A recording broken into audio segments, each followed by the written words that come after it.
ram it? Do you know how to ram it? Oh, please just ram it. And he really gets into it. Do you know how to ram it? Yes, of course. We will you don't even be have to think rocking about LA. So let's ram it today. Ram it. Yes. We are gonna ram it. Just ram That's it. where he just rammed it. Everybody, I'm not going to remember any of it. That's good. That's the way to go. All over the Rams today and ram it. I mean, now he's like on his feet. How are you guys? Whose house? Wow. Ram it.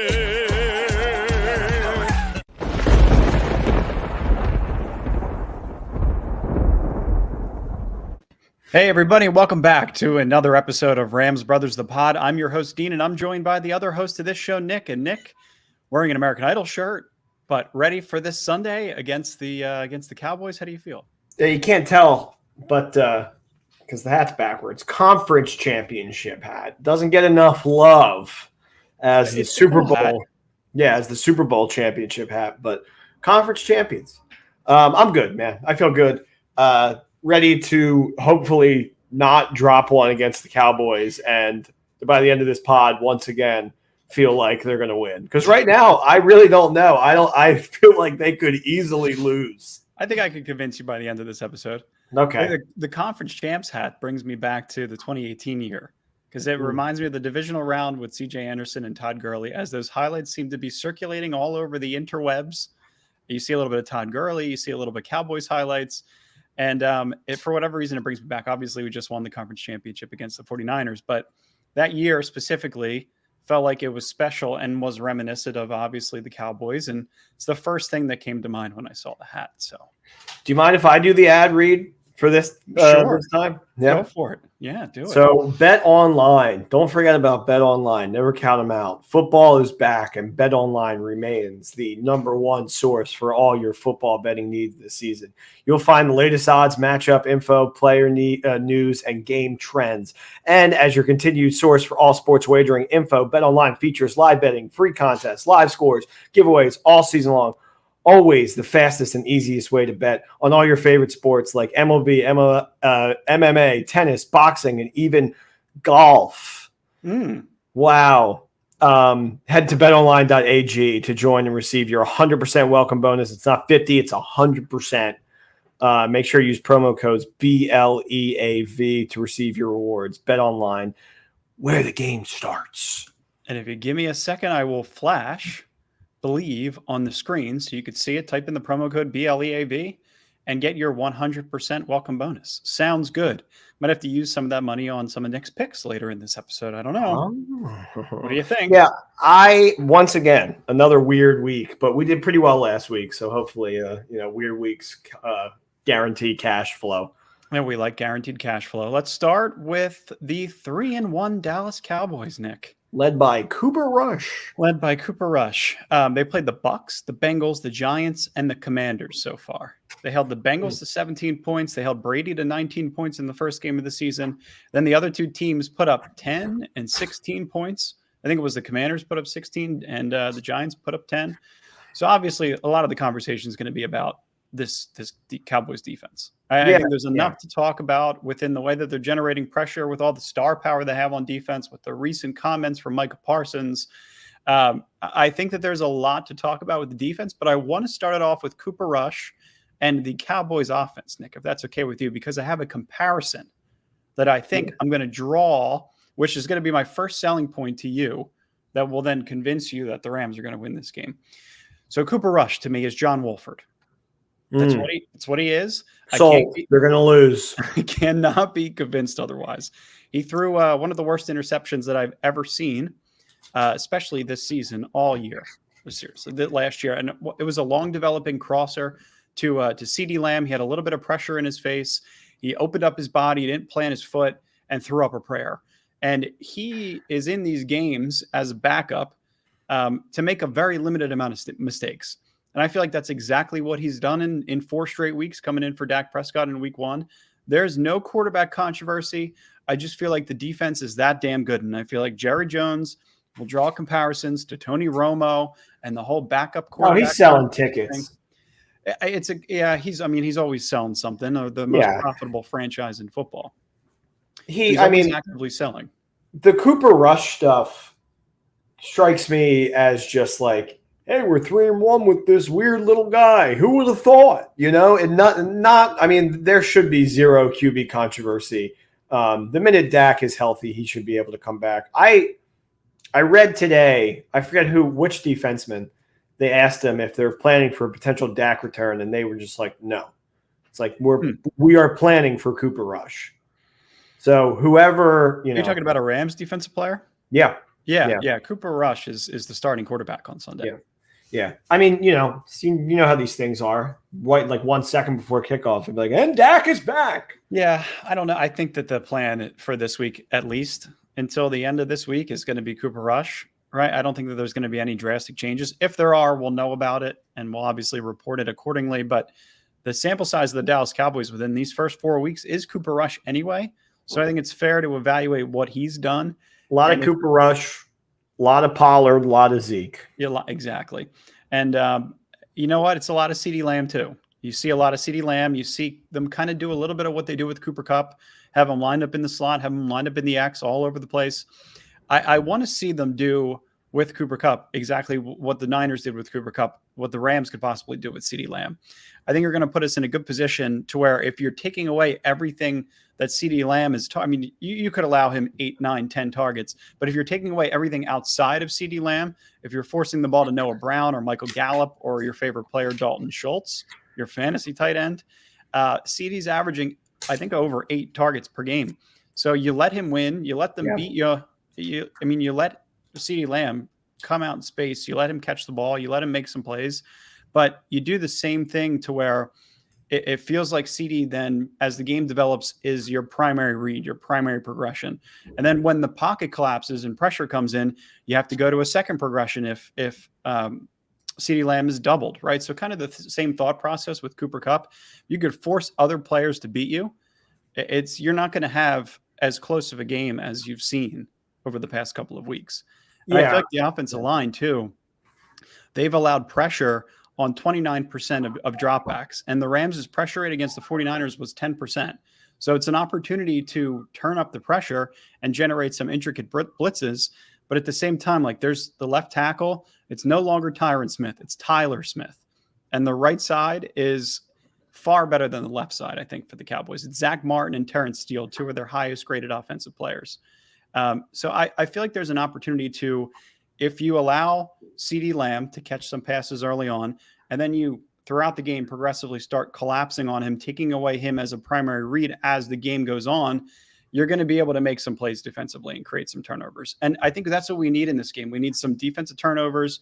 We need a special team play. The Commanders had a blocked kick in the last game against the Cowboys.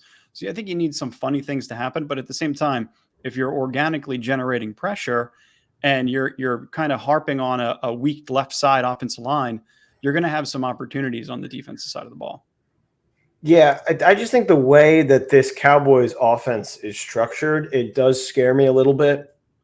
Just because they're not, like, once again, like the Niners, I don't see them going and trusting Cooper Rush to doing anything over the top or, kind of like far beyond the sticks or anything like that. So I do think they're going to be getting in red zone territory, just with the kind of, like small dink passes here and there. The run game, where we can stop them, I think, is with their run game with Zeke, who we kind of know is not where the Cowboys hope he would be, especially this, which you have here. Cowboys had 6 run plays that resulted in negative yardage Sunday, including 5 in the second half. And then they had 7 plays in the first 3 games combined. They had 7 negatives in the first 3 games combined. And they had 6 run plays that resulted in negative yards on Sunday against the Commanders. I think that's a pretty telling stat. Right. They will be able to get short passes to CeeDee and Schultz. I think Morris is going to allow that. But then when they get to the red zone, I think that's where they're going to get stopped. I think how I see this game going is how Monday night went with us, but in reverse. I don't think the Rams are going to do anything that fancy on offense either because we don't have that many people, to keep Stafford holding the ball that long. But I think we're going to have a little more explosive plays against their defense where our defense is going to shine is going to be the red zone. Because I think the Cowboys with Cooper Rush are capable, or John Wolford, or whatever you want to call him, are capable of getting to that point, like being in the red zone to score. But I trust that the bend don't break is not going to break. Yeah, you trust that the bend don't break is going to tighten up towards the red zone. No, understandable. That's the thing about the defense right now is they're going to allow some opportunities across the middle of the field. But as the game goes on, schematically, if you make adjustments where you're taking the ball away from the primary read, that's where you're going to be able to create some turnovers. You're going to have Cooper Rush going through progressions, falling off of his back foot, opening up his shoulder, and trying to make a play downfield. And I'm telling you, I watched it against the Commanders where there was a little bit of pressure coming from the right side. Like the right guard, Zach Martin, I believe, let in a little bit of pressure coming up in that A gap between the center and the guard. And it was just Cooper Rush just bailing out of the pocket and trying to make a throw, make a play. He's not that kind of quarterback. So if you could take away that primary read, that primary progression, get some pressure simultaneously while you're just rushing four. But you could also, Nick, like if you're trying to generate some additional pressure, like do a little bit of what the 49ers did and blitz. There's going to be some legitimate opportunity to blitz and create pressure against a weak left side offensive line. And I want to see them do that because it's not something they've been able to do well in the first 4 weeks. Maybe it's because they're missing personnel up front. Maybe it's a combination of Jimmy G throwing the ball in 2.23 seconds. It's a combination of a few things, but pressure in this game is key.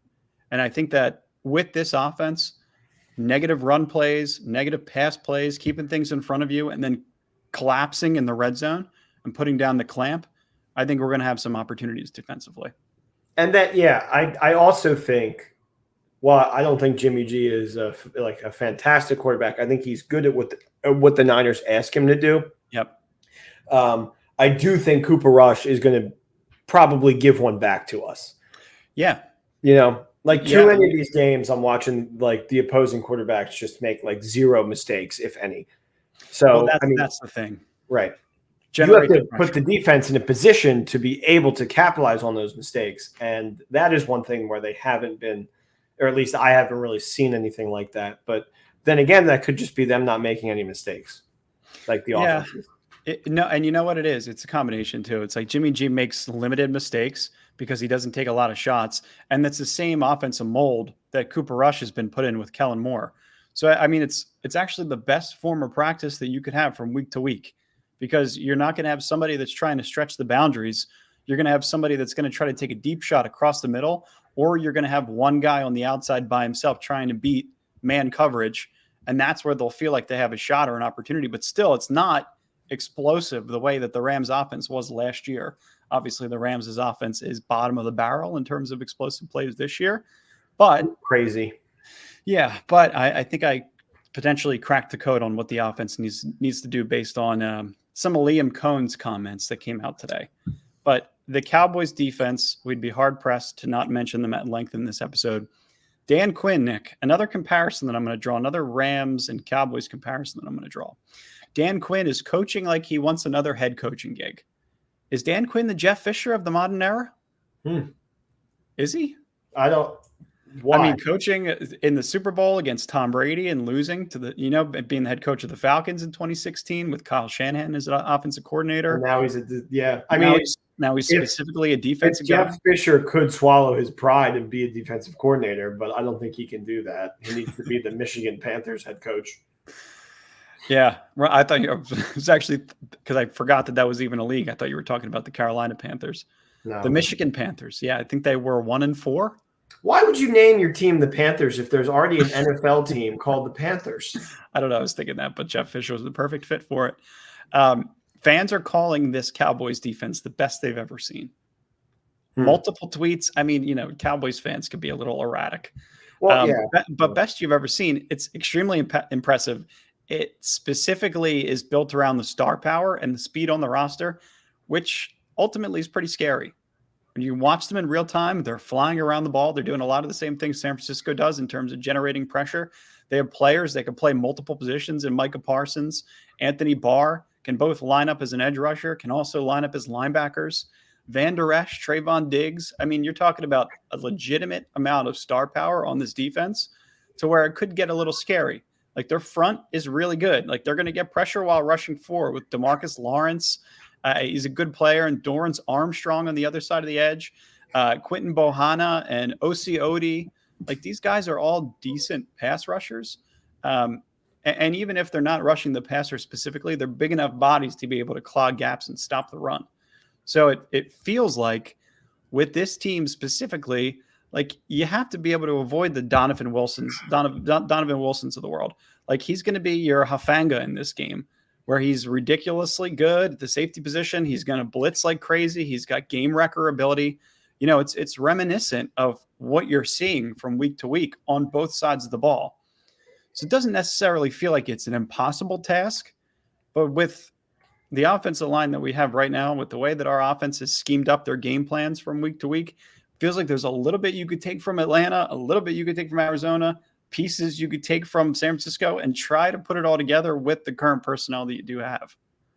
Yeah, the only thing that, like, I want to take a little bit of a pause on this Cowboys defense. You think I'm going too far? No. I don't think you're going too far. I think the Cowboys fans may be going too far. But last 2 weeks, right? Commanders, Giants.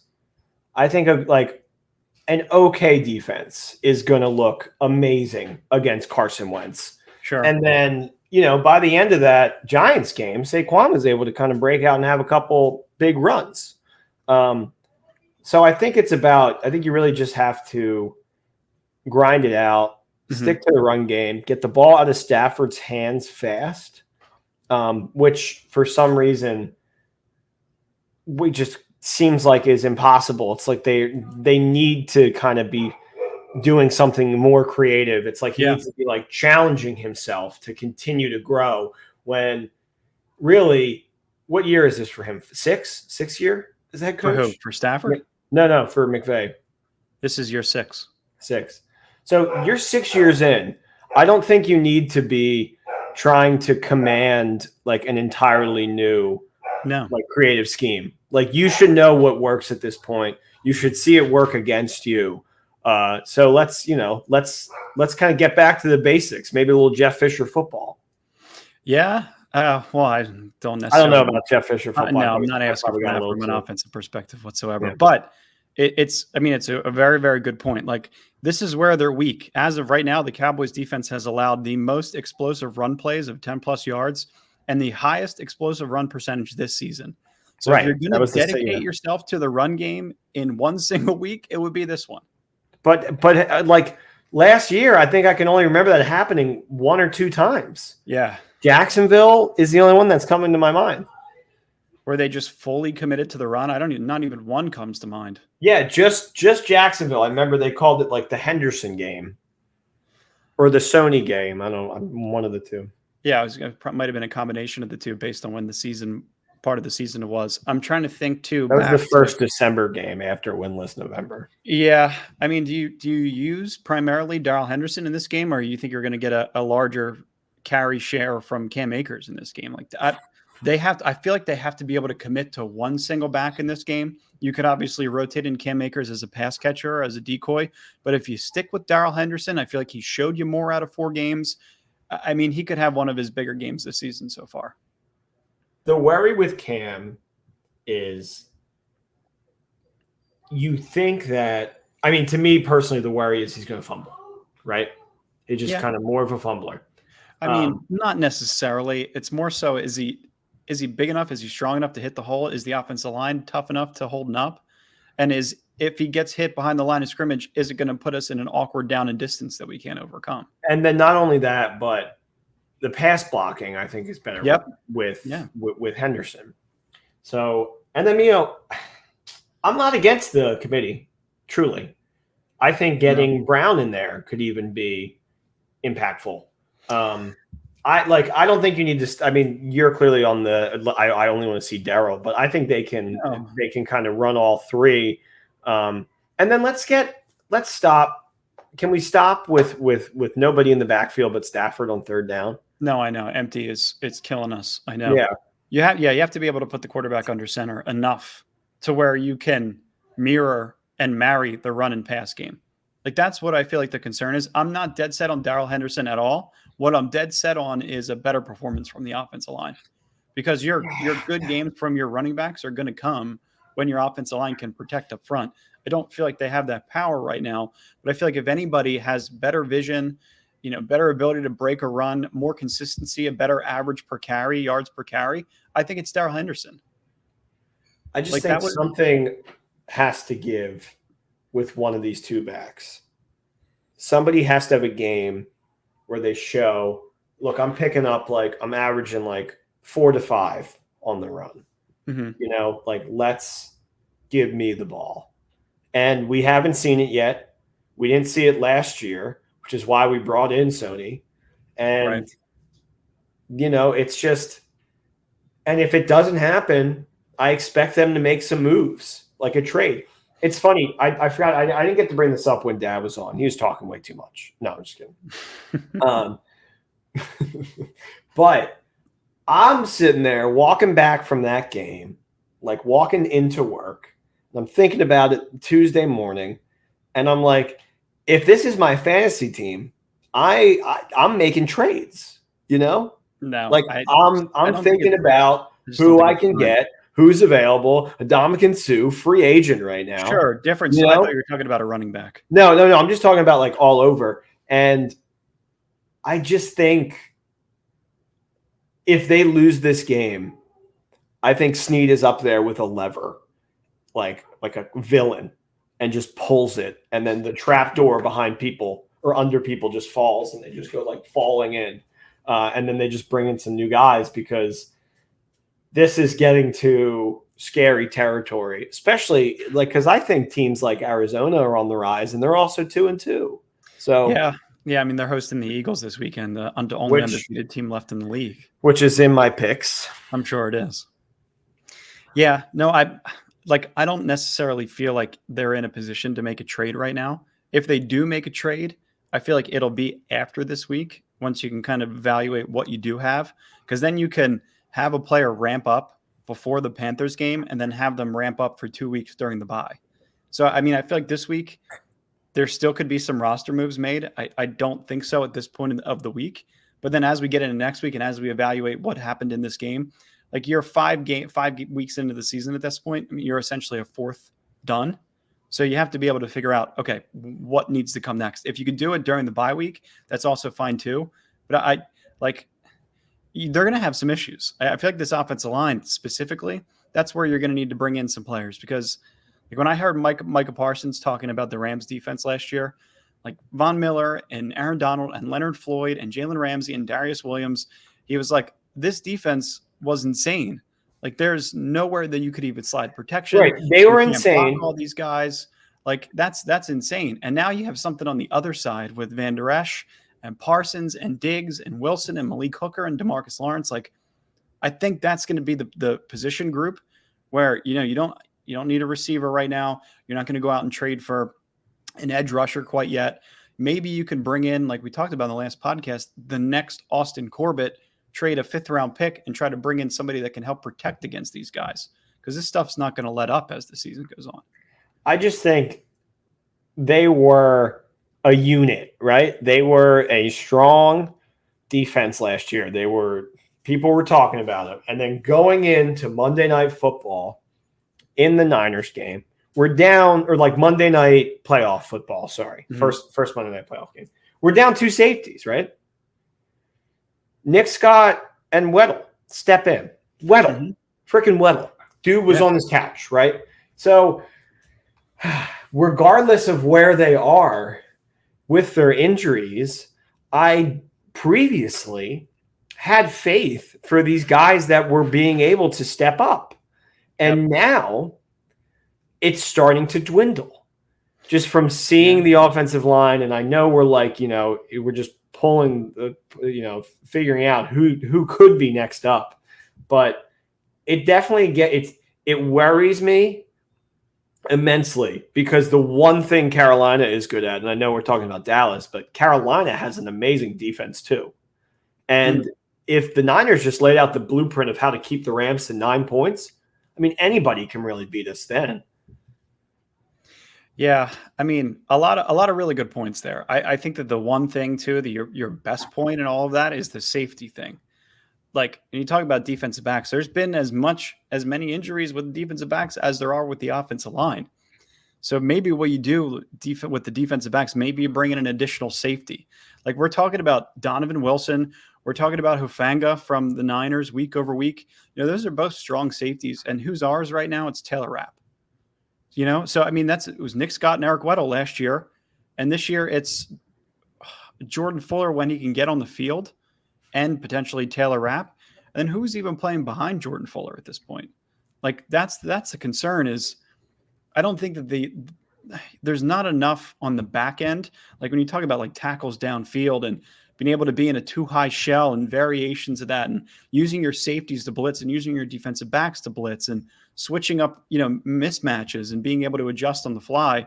That's one thing I don't feel like the defensive backs have done a great job of doing so far. So maybe you need some more safety help. Yeah. Yeah. I saw last week they actually were doing some like Ramsey blitzes.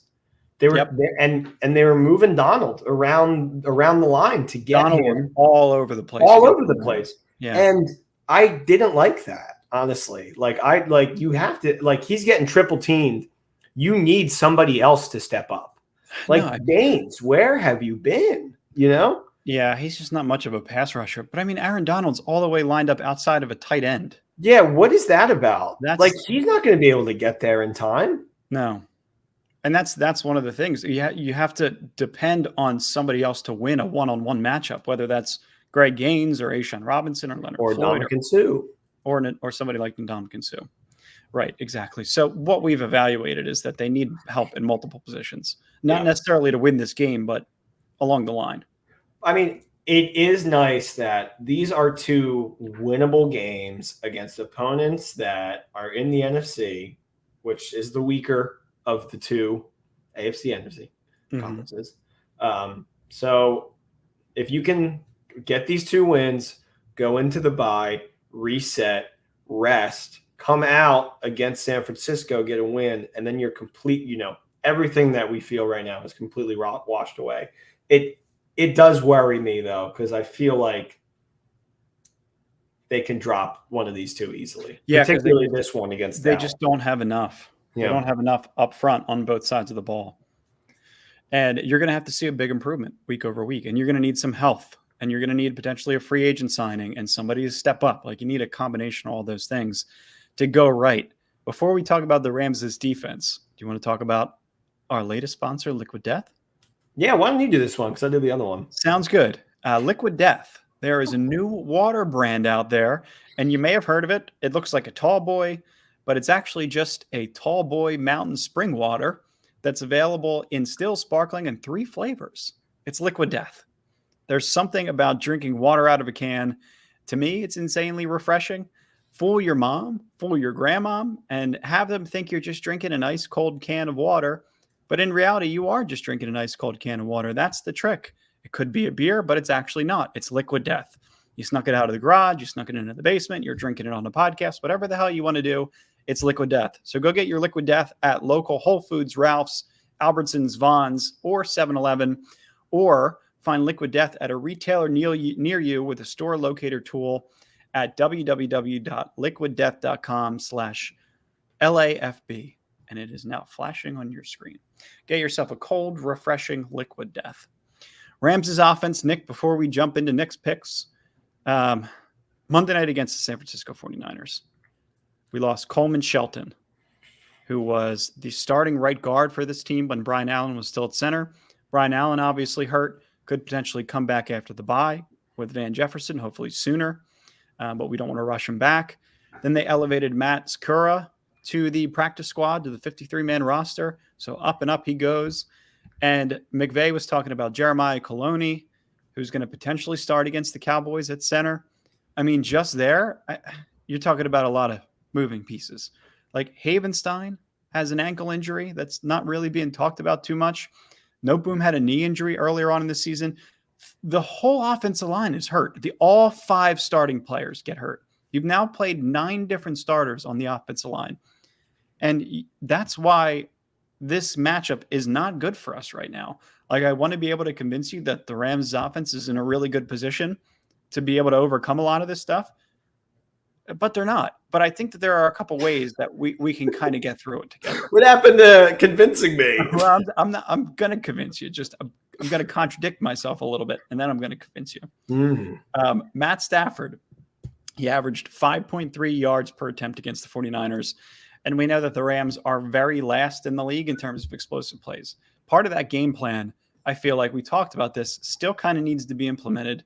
You know, that 5.3 yards per attempt, you can still incorporate a short passing game as long as you can figure out a way to marry the run game with the pass game. That is inclusive of Matthew Stafford being under center more often. There's more disguise. You can disguise formations. You could run. You could pass. There's a lot more optionality for a quarterback coming out from under center. If he's in shotgun strictly, and I feel like they're going to move him away from this, that's where you're going to Cooper Kupp as your first progression, because there's pressure coming from the left side, your blind side, in a second and a half. If you can get him under center, you can create some of the things you did against Atlanta, against Arizona, include the fullback, move the pocket a little bit, get him out on the run, have some crossers, have some slants, some shorter developing pass plays to get the ball in your playmakers' hands early. I think they're going to be okay. And my biggest thing, Nick, is Cooper Kupp. Like, they're going to kill the guy. Like, it's enough already. Like, him being the primary read on every single play, I mean, that has to be somewhat nauseating. There's a picture of him after the game where he just looks exacerbated. Like, completely, like, his helmet's off and he's just standing there like, I can't keep doing this. And it's understandable. I mean, they are going to him at a league high percentage. And it's because that's why I said going into this game, going into the San Francisco game last week, Powell, Skoranek, like some guys that Stafford kind of already has a rapport with outside of Robinson, because I was scared that Robinson wasn't going to be able to connect with Stafford. And I was right. They have no cadence. They have zero kind of chemistry. I don't know what it is, but they can't get on the same page. Pull out some of these special teams guys. There was a Powell run in that San Francisco game. That was the best play.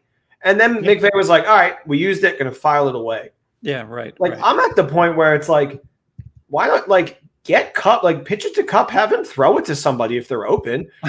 Like, just a little more creativity on offense. I feel like shouldn't be that daunting. I mean, I remember when they were in the red zone in the division. Roll Stafford out. Roll him out. Yeah. I mean, do you remember the hook and ladder play they ran with Cam Akers in the divisional round of the playoffs to score? I think it was for a 2-point conversion. Like, you got to get more creativity in the red zone. Like they showed against the Niners, they could march the ball down the field. But can they execute when they're in the red zone? That's another fear, is if Cooper Kupp's taken away as your primary read in the red zone, can you make something happen to Higbee or Powell or Skoranek? Like what Liam Cohn, Nick, said to me was, or not said to me directly, but said today, was terrifying to me. But you're not convincing me. I'm about to go bet the Cowboys. I promise I will. This comment to me shows that they are moving in the right direction with how they want to get this offense up to speed. Like, I mean, Nick, turnover year over year. I actually said when the season started that I didn't think Kevin O'Connell would be a huge drop off between him and Liam Cohn. I was wrong.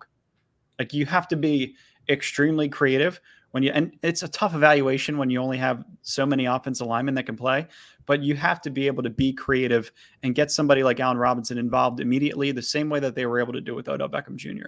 Not saying they're the exact same skill sets, but you have to be more creative in terms of how you're getting Allen Robinson the ball.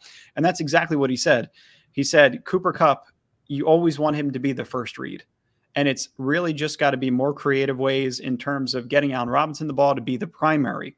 Like, you never want to take away from guys' targets, but we do need to spread targets around, getting him in different formations, moving him around, things that we've kind of tried to do and talk about. We just need to make sure we actually do it. And he needs to be on the screws on those. Nick, to your point, sometimes he's not on the screws. In formations and adjustments, has to be on the screws, which he has, I mean, Liam Cohn said he's been great. To me, I haven't seen that he's been great or the cadence has been perfect. But more so, they have to be able to, the offense coordinator of this team and Sean McVay specifically have to be able to put these offensive players in better positions with the limited personnel they have up front.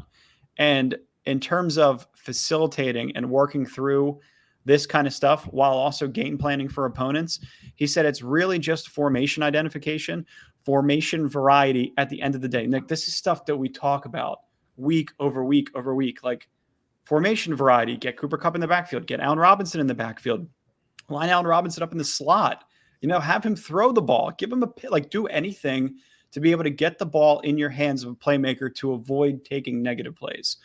And I think the variety, is going to be extremely important. But like you said, it's hard to actively take targets away from the Triple Crown winner of last year. Like, you're like, Nick, to your point, you said it perfectly. You have to be comfortable with guys you played last year, with Skoranek, with Brandon Powell. You have to be comfortable with the fact that once the play comes in from Sean McVay to Matthew Stafford, that if Cooper Kupp isn't the primary read, there has to be confidence in the next guy to make the play. And that's what they had in Odell Beckham Jr. that they do not have in Allen Robinson right now. Yeah. That's where it gets a little bit scary.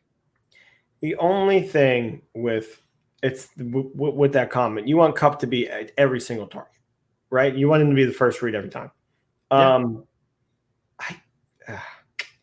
I'm actually finding that, I kind of disagree with that, right? Well, I'm not saying I need him under center every single play. When the opportunity's there, he could be in the gun. Yeah. I want him to attempt to get it like every other receiver, get to your mark, be open, cut across the field. But people know what Cooper Kupp is capable of. They know how he is as a receiver, how open he can get, how amazing he can be after he catches the ball, the yards after the catch, the yak, if you will.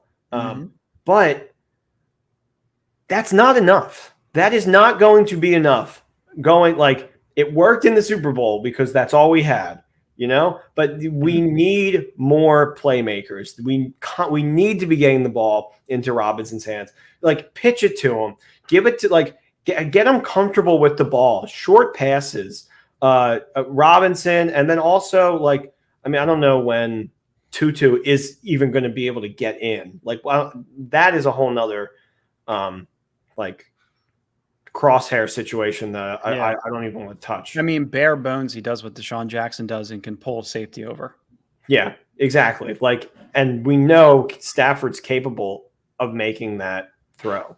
So just more creativity. And that's something I'm shocked to be saying so often with the Sean McVay offense.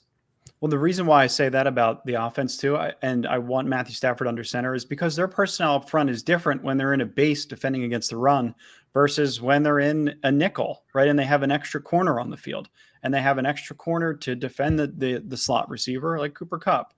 And when you can get rid of extra defensive backs, and you can just marry the pass and run game and have everything look like the ball is going to a ball carrier versus Matthew Stafford taking the ball under center, play action, hiding it to himself, having some time to collect himself, going through his progressions, and then making a read and making a throw.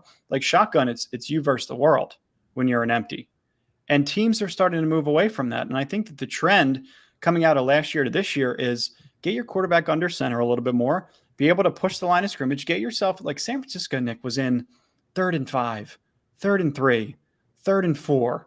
It was just these short distances in the most crucial parts of the game where it almost felt extra aggravating to have to defend against it because they were in such a short down and distance. It was almost, you're kind of giving it to them at that point. You want to be able to get an offense in 3rd and 8 or 3rd and 11, what feels like the Rams are constantly in.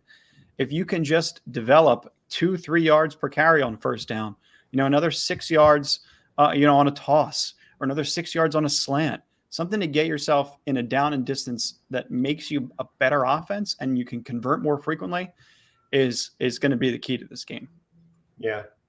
And I think, that kind of starts and stops as it did with 2018, kind of with a creative run game, with a run game that can establish you some needed yards in sticky situations, because then they're not looking for the pass every single play. Mm-hmm. It gives you that creative leverage that we've been missing.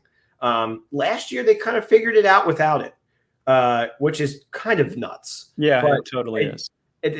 At this point, with how the offensive line is, you're not going to be able to continue to do that. And I don't want to keep seeing Stafford leading the league in interceptions, which is something that I've trying to hold back on talking about, because I know it's a very sensitive subject between Rams fans. It's really close to alarming. On the panic meter, I'm at like a 7. Yeah, but I mean, we talk about it like when you give him, like that was the offense coming out of last year. When you give him that much flexibility, when there's that much uncertainty, and when everything breaks down, you're dependent on your quarterback to save the day. That's when interceptions are gonna come. Yeah, and that's the worst. He's gonna have them. He's obviously gonna have them. It's who he is. We accepted him for it. He won us a Super Bowl that way. It's just they flashed the fourth quarter numbers last year versus this year. No touchdowns this year in the fourth quarter. It was like 4 interceptions or something like that. Yeah, they're getting outscored 44-3 in the fourth quarter this year so far. That is pathetic. So it just shows that we can't put teams away. And then when you need Stafford, he's been fumbling a little bit. And nobody wants to talk about the elbow, but it's the elbow elephant in the room. I don't think it's the elbow. I don't know. Maybe it's it's more likely the crumbling offensive line in front of them. That's the worst part about all this. It's like you can't even really evaluate Stafford. You can't talk about his interceptions. You can't talk about the run game. You can't talk about Cooper. Like it's all together. It's starts and ends with the offensive line. Like 2018, we talk about all day long. Believe is gone. Yeah, talk about 2018 all day long. John Sullivan at center, Andrew Whitworth at left tackle, Roger Saffold. Right. They were great. That's why Goff was as good as he was. Mm-hmm. And look at him now on the Lions. Goff, watch. Look at him now on the Lions. I mean, he's absolutely killing it. He ties at first place for interceptions. And in my opinion, they have a top 3 offensive line. Yeah, they do. They do. Absolutely. And a top 3 run game. That was always my argument with Goff. I was like, if you give the guy time, he's going to be able to pick you apart. He's going to find these guys. And now he has a little fire under his ass, which I think is kind of fun to watch. But Stafford, it almost feels like they took the fire away. I mean, the dude finally went to the playoffs and finally showed everybody, like, I can do this. I just won a Super Bowl. And now there does seem to be less of a fire for like burning inside these guys. I think losing Vaughn is a huge part of that on the defense. And then I think no OBJ yet. And also just like, I really, really miss Robert Woods. Yeah. Yeah. I mean, these are all punches right to the mouth. Yeah. I mean, talk about just getting punched in the face 15 different times. Losing all 5 starting offensive linemen, losing Robert Woods, Andrew Whitworth, Austin Corbett, Odell Beckham Jr., Von Miller. I mean, it's no shit that they're 2-2. Yeah. And they lost half of their top players. And it's 2-2 with hope. I mean, look, they're driving down the field in the fourth quarter last week. Exactly. Trying to get and then Stafford throws a pick 6. So yeah. Terrible play call and terrible decision on his part, but I don't think the offense is capable of doing that 2 weeks in a row. I think they're smarter than that. I think they're capable of adjusting. Okay. Let me just pause you there for a second. How many times do we say that in November? Yeah. Last year. We said it plenty. But the offense wasn't. I don't think they're capable of losing 3 in a row. It wasn't the offense specifically in that game, in those 3 games all the time, right? But a lot of it was, right? It was getting pressure with 4 and, being kind of one-dimensional and, not having the extra skill players that you want to have. But no, you're right. They're capable of doing it week over week. This is uncharted. Can't afford to do it right now. Uncharted ground for Sean McVay as a head coach. Even in 2019, which was the season they missed the playoffs, they started that season 3-1. Yeah. Like this, treachery early in the season, he has never dealt with. It gets tough down the line, but this is a really big game for the Rams. I don't think it's as big for the Cowboys, truthfully. I mean, Cooper Rush is going to have to lose one of these starts. Exactly. And they're this is the 3-1 real already. test. Yeah. This is the real test. They're in a division where they're probably going to make the playoffs, regardless of if they win the division or not. They're the Cowboys. Mhm. The game's going to be filled with their fans.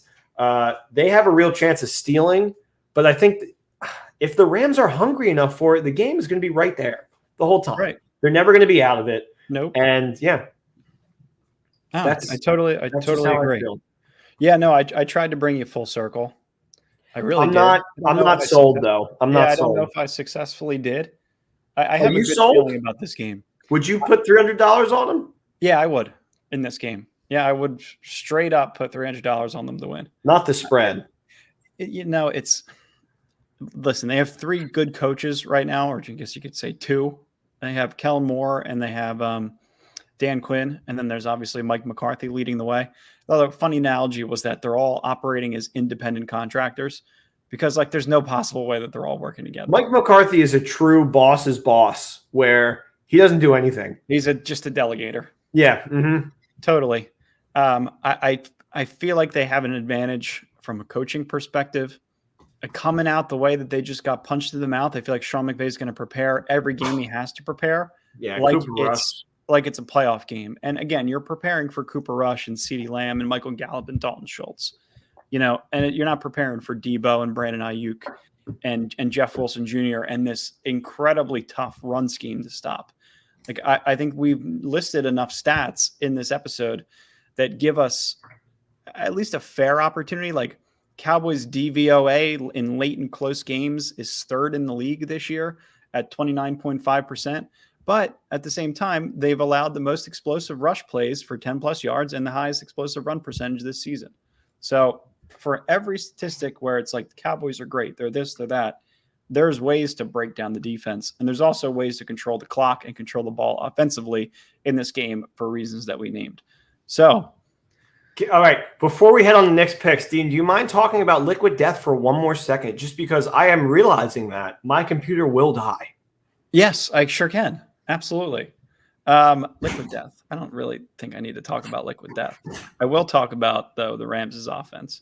I'm a Darrell Henderson guy, but I'm an offensive line guy more than anything. I think if the offensive line can put things together, for some reason, they get some continuity between Coloni. They get some, you get some Matt Shakura. It's going to be really tough, but I think that offensive line is going to be a little bit better. And we're back. We're back. Are you ready for next picks? I'm ready. Okay. All right, everybody. Welcome back to Next Picks, everyone. The show where we guarantee you make money if you follow along. How about that? Is any other show going to guarantee that? Last week we went 3 for 5, which again is a winner. I'm not counting the Skronik bet because that's not, if you put more than $5, $25 on that, good for you. I hope you didn't. But well done, everyone. Good show. Vikings game was the one I personally went heavy on, so that was nice to see a win from my own show. Dean, this is sad, but I believe we had to fire our dear friend Kyle, our savvy editor, to make room for this new theme song. Kyle has been with us since the beginning, since 2018. He helped us get to where we are. But I really think it was worth it to make room in the budget because this theme song, wowee. Dean, why don't you play it for everybody? Time for Nick's picks. Yeah, he has some really good picks. I really like doing Nick's picks because it makes me feel pretty cool. I like watching football with some money, but that makes my girlfriend really mad. But then I tell her it's for the pod.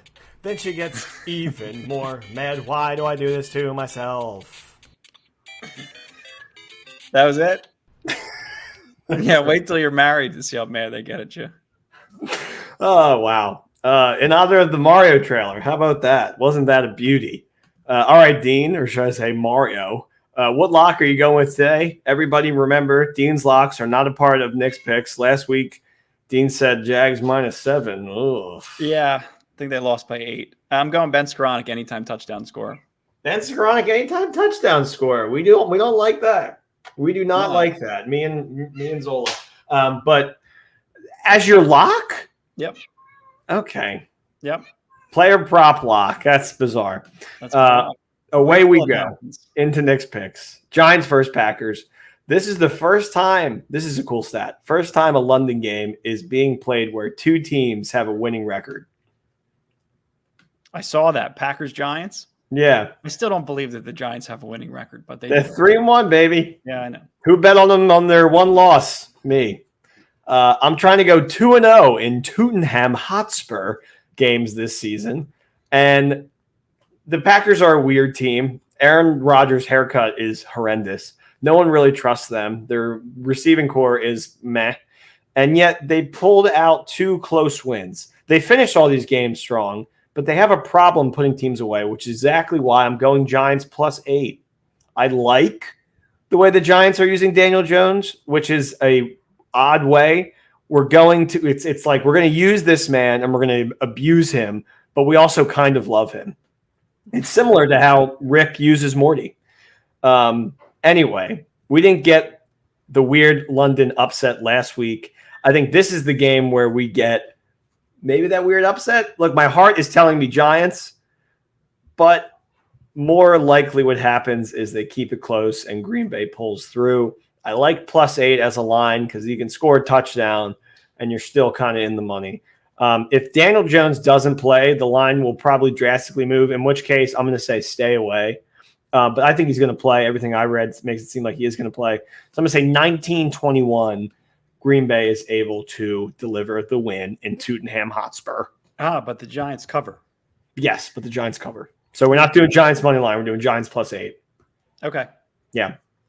I don't like 9:30 games. I'm staying far away from that. Oh man, I actually my best pal is going to be staying with me this weekend from Jersey, and he's a huge Giants guy. So we're going to wake up at 6:30 a.m. and watch that Sunday. Sounds like a blast. Order some pancakes for me. Yeah. And then we got Eagles at Cardinals, Battle of the Birds.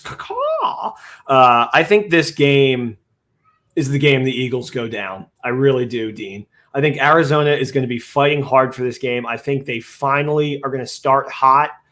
They've been terrible in the first quarter. These are really similar teams. And the Cardinals have a lot more to battle for than the Eagles do. If Arizona wants a shot at the division, which I know we don't want to hear, but it is completely feasible right now, then they've got to win these home games. And the Eagles, coming all the way from Philly to Arizona, have a hot, humid game, which is most likely going to be a pissing match. And I just think the Cardinals are going to be able to take it further. I'm going to take Cardinals money line here at +195. You throw $100 to win 200 on home dogs. You got to love it. Cardinals wearing their alternate all black jerseys and helmets. I mean, come on. Also, Kyler is a better quarterback than Jalen Hurts. I'm sorry, Philadelphia. It just is what it is. 35-21. Cardinals take the win, and then the over is going to hit. So we're going to throw that as one of the picks as well. Wow, that would really shake up the league, wouldn't it? I'm telling you, man. Don't give up on these Cardinals. I think Jalen Hurts is better than Kyler. Yeah, you know what? So is every other media figure, Dean. But, Nick. No, I think a lot of people think Kyler's a better quarterback. Jalen, I think, is just better this year. Right now, Jalen is the hot. He's the hot toy. So everybody's the best offensive line in football, and he also has 3 really, really good pass catchers in Goddard and Devonta Smith and AJ Brown. Don't trust the Eagles defense either. They're kind of letting. I mean, last week they made Trevor look like a little baby again. Yeah, Trevor. I was at that game. Trevor fumbled 4 times, lost all 4 fumbles. The first time in NFL history that's ever happened. And they were in that game. The Eagles couldn't put them away. So yeah, I like Carolina to win it. And then Bengals. You mean the Cardinals? Oh yeah, sorry, Arizona. No, you're good. Bengals at Ravens. I'm a huge Ravens fan. I love what they do. The Harbaugh brother Super Bowl was just really fun. Me and Poe, the now injured Ravens mascot, are really close. But thankfully, Edgar and Allen have come back out of retirement this year to fill his void. The 2 old Ravens mascots. Oh, that's what happened? Yeah. That's interesting. So they all hatched together. They're brothers, Edgar Allan and Poe. And now it's Edgar and Allen retired, and Poe was the primary guy, but then he got injured. So now they pulled the other two out of retirement. Yeah, they're 2-2. They're 2-2. I love the Ravens. They should be 4-0. Lamar is carrying my fantasy team to a 4-0 start, and the Bengals are in serious need of some offensive changes. The Ravens have owned this franchise except for last year, but that just makes me think they're going to come in even hungrier against them. The Super Bowl hangover is real. Look at the stats. And the Bengals' new fancy offensive line looks as bad as our Rams' offensive line, which has got third stringers in it. At least we can say ours is because of injuries. What's your excuse, Bengals? I don't know. Lamar is playing at the MVP level. I think he's going to win it right now. MVPs, my top three, probably Lamar, Goff, Hurts. I'm not buying the 3 points, though. I don't like 3-point spreads. I don't like a game coming down to a field goal. My team kicks a field goal and they win, and then, I don't win any money. It's a push. No. Give me Ravens minus 165 money line. Call tonight. 24-21. I'm going to go with a call. Ravens win.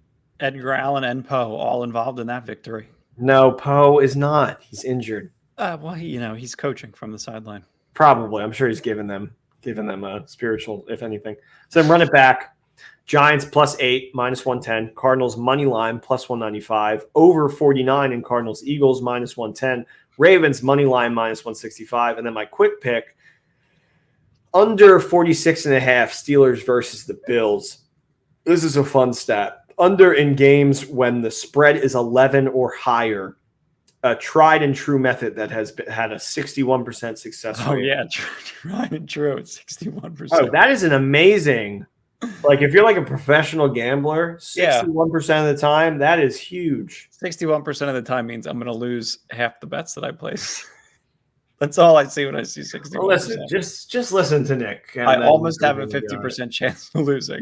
But look, we're just playing a numbers game here, boys and girls. So the quick pick is the under 46.5 Steelers versus Bills.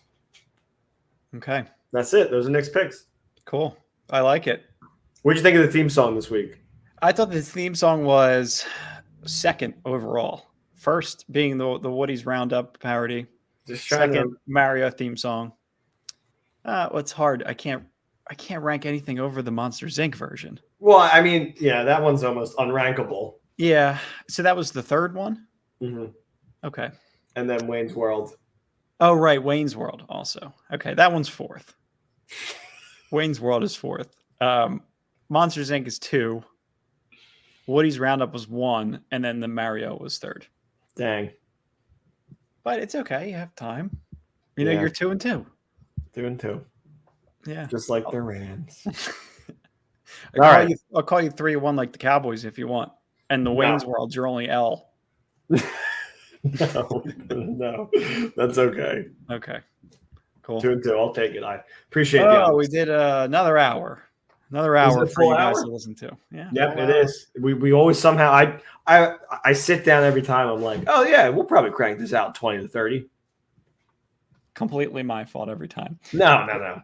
Thanks for listening, though, guys. Yeah, you guys are the best. We need a win this weekend. We need all support. We need you guys to pack SoFi Stadium. We got to kick those Cowboys fans out. Extra support on Twitter, extra support on social. Like, subscribe, follow the pod, and let us know what you think.